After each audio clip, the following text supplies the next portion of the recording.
Pauline Grappel, bonjour. Bonjour. On regarde avec vous ce qui se passe sur les marchés avec notamment ce chiffre qu'on a attendu toute la semaine, le rapport sur l'emploi américain du mois d'août qui vient de sortir. Oui, l'économie américaine a créé 22 000 emplois en août, bien moins que les 75 000 anticipés. Le chômage remonte légèrement à 4,3% de la population active comme attendu. Du côté des salaires, ils augmentent de 0,3% sur un mois et de 3,7% sur un an. Ces nouveaux signes de ralentissement du marché du travail vont dans le sens d'une baisse des taux de la Réserve fédérale dans 2 semaines. Ah oui, c'était anticipé à 99%. Alors qu'en est-il du marché obligataire américain ? Après cette publication, le rendement américain à 10 ans poursuit sa détente.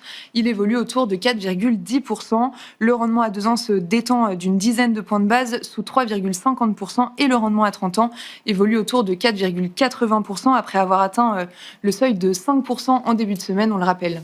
Et sur les marchés obligataires en Europe, même tendance ? En Europe, le rendement allemand à 10 ans se détend également, autour de 2,65%. Le rendement français de même échéance suit le même mouvement de détente, autour de 3,45%. Le spread franco-allemand reste stable à 80 points de base. Et enfin, l'euro-dollar se traite à 1,1730. Comment ont réagi les indices actions après cette publication ? Les indices actions américains ont ouvert en hausse de l'ordre de 0,5% pour le Nasdaq avant de céder finalement du terrain. En Europe, les marchés évoluent en repli.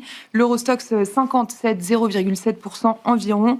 Le CAC 40 est également en repli autour de 7 650 points, mais tout de même soutenu par ST Microelectronics qui gagne 5%, dopé par un changement d'opinion d'analystes. Ça bouge du côté de la tech US avec Broadcom qui s'envole après la publication de ses comptes. Oui, le géant américain des semi-conducteurs a publié ses comptes du 3e trimestre de son exercice fiscal. Broadcom fait état de ventes et de bénéfices supérieurs aux attentes et anticipe un chiffre d'affaires également supérieur aux attentes pour le 4e trimestre en raison de la forte demande de puces d'IA. D'ailleurs, d'après le Financial Times, OpenAI pourrait produire sa première puce d'intelligence artificielle en partenariat avec Broadcom. Ouais, et puis on reste dans la tech avec Tesla. Oui, le conseil d'administration a proposé un accord de rémunération d'environ 1 000 milliards de dollars sur 10 ans à Elon Musk sous réserve de réalisation de certains objectifs pour mener à bien la transformation en puissance technologique de Tesla.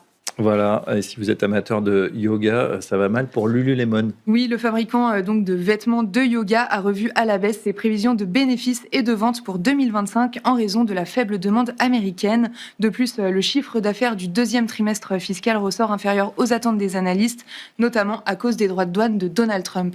Quel sera l'agenda, Pauline, de la semaine prochaine ? Qu'est-ce qu'on va surveiller ? La semaine prochaine sera surtout rythmée par 2 grands rendez-vous. D'une part, la décision monétaire de la Banque centrale européenne jeudi, ainsi que l'inflation américaine du mois d'août, également jeudi.